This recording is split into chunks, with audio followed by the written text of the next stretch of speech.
ප්‍රභාෂ්ට මතකද ප්‍රභාෂ් ඉස්සෙල්ලම ප්ලේ කරපු ගේම් එක මොකක්ද කියලා? ඉස්සෙල්ලම ප්ලේ කරපු ගේම් එක මම මේ IGI තමයි. රයිට්. ලංකාවේ බොහෝ දෙනා හැමෝම වගේ මේ ඉස්සෙල්ලම ප්ලේ කරලා තියෙන ගේම් වලින් එකක් නේද IGI ඔව්. කිය. ඔව්. ඒක මේ ඔව් නිකන් ප්‍රොජෙක්ට් පිස්සුවක් නේ IGI. පොඩි කාලේ. ඔව්. ඒ කියන්නේ සාමාන්‍යයෙන් Pentium 2 3 Pentium 3 4 නේ. Pentium 3 ඔව්. 4 තමයි ඒ දවස්වල ගොඩක් දුරට ප්‍රසිද්ධ කම්පියුටර් CPU එක තිබුණේ. එතකොට 128 MB RAM නැත්නම් 256 නේ. ඔව් MB 1 to අපි 8 මේ එක කතා මම කරන්නේ MB. දැන් අපි කතා කරන්නේ GB වලින් RAM MB වලින් 128 MB RAM තියෙන මේ කම්පියුටර්ස් වල තමයි අපි ප්ලේ කරේ ඉස්සලම නේ. ඔව් Pentium 3 මැෂින් එක තමයි ඉස්සෙල්ලම IGI ප්ලේ කරලා තියෙන්නේ. ගොඩක් අයගේ මුල්ම ගේම් එක තමයි අපේ ජෙනරේෂන් එකේ නේද? පළවෙනි ගේම් එක. එහෙම නැත්නම් Vice City GT.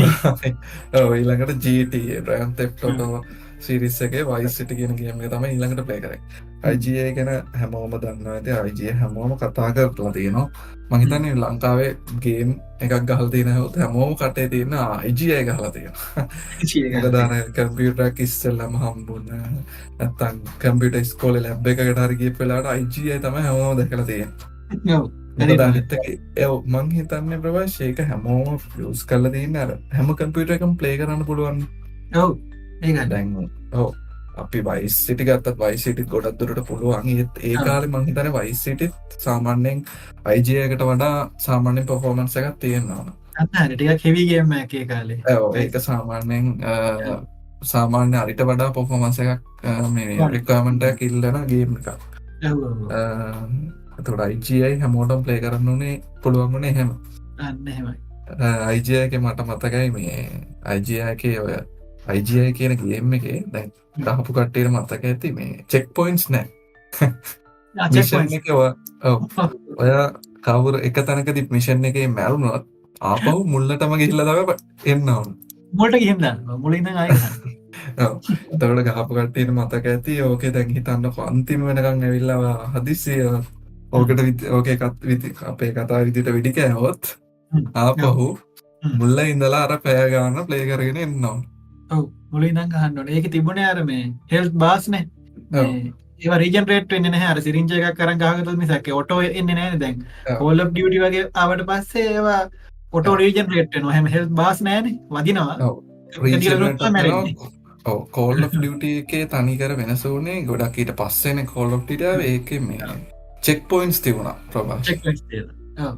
අපිට මරුණත් ළඟ තැනක ඉඳන් එන්න පුළුවන්. එතකොට IGI එකේ ඒකේ ගොඩක් දුරට ප්ලේ කරපු කට්ටිය අර මිෂන් එක කටපාඩම්.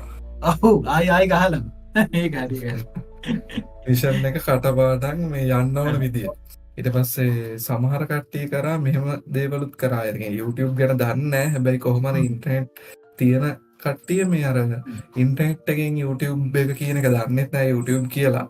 වීඩියෝ එක බලලා මේ කොහොම හරි අර කලින් කට්ටිය ගියපු විදිහට ඒ පාත් එකේම යනවා. මොකද වෙනස් වෙන්නේ නැහැ. ඒකේ AI එක හරි ඩම්.